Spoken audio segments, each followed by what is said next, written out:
My name is Lyn Aye. I'm an anesthesiologist in San Jose, California. I was born in Burma, and my favorite poem is The Way of the Water-Hyacinth by Zawgee. I think poetry has played an important part, in the lives of people in Burma, perhaps only by default, perhaps because there wasn't much television, or there was no television, at least when we were growing up, so that we spent a lot more time with books and reading.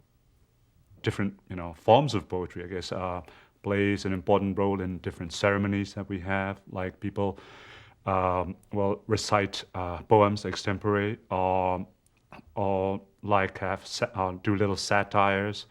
I suppose it's like a poetry slam here. Well, I've known this poem since my childhood, and I actually happen to know the poet too personally. He was a friend of the family, and this was a very well-known poem in Burma at the time I was growing up too. And it was later developed into a novel and even became a film. Zawgee was his pen name. Actually, I believe his wife was there helping my mother through my birth. So his family at least was always there from the beginning, and we grew up, as friends, and there was a lot of visits. But I almost always remember seeing him, in his. He would sort of come out and say hi, and then just go back into his den and write, because he was a librarian, and he loved books and writing and poetry. But he was always a very gentle person and a very learned person too. The Way of the Water-Hyacinth by Zawgee. This is a poem which I translated from the Burmese.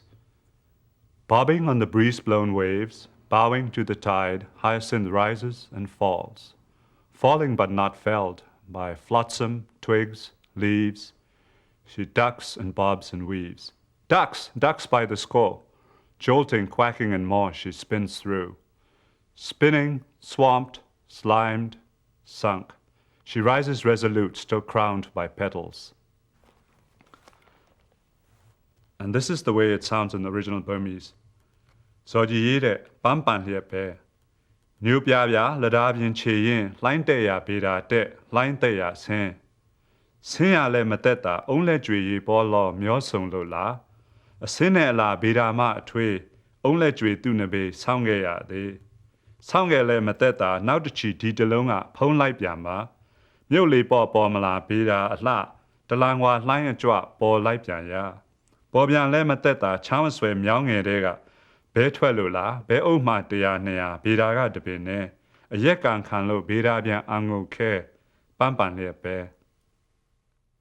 Water hyacinths are fairly commonly found in Burma. There are a lot of rivers and water, and actually Rangoon, where I grew up, which is the capital city, is in the delta of the Irrawaddy River. So there's a lot of water around, and water hyacinths are found very commonly along the lakes and the rivers of Burma. And Zawgee was using a fairly commonly found object in nature and using it as a symbol of, I think, of life in Burma. And he was trying to, that's what it says to me anyway, paint a picture of overcoming obstacles, and he was using it as a symbol, as the water hyacinth in the poem is buffeted, by this whole host of ducks. It's at the whim and the mercy of the tides in the first part of the poem, but then how even though it faces vicissitudes, it triumphs over it and is still resolute. I think he did that because he wanted it to be a symbol of the common person.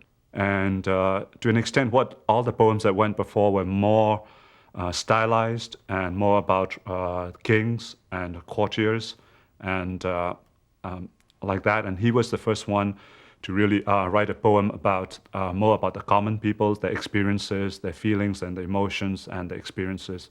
And I think that's perhaps why he picked perhaps a more common, in that sense, flower rather than a sort of a more regal, lotus.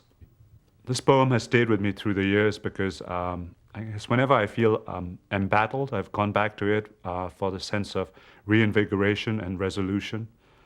And of course, and also in good times, I go back just for the rhythm and the sound and the rhythms it brings back of my childhood.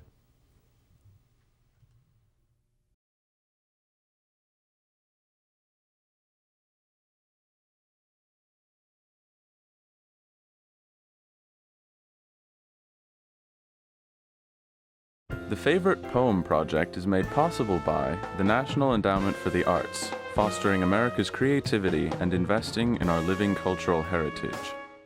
Additional funding has been provided by the John S. and James L. Knight Foundation and by the William and Flora Hewlett Foundation.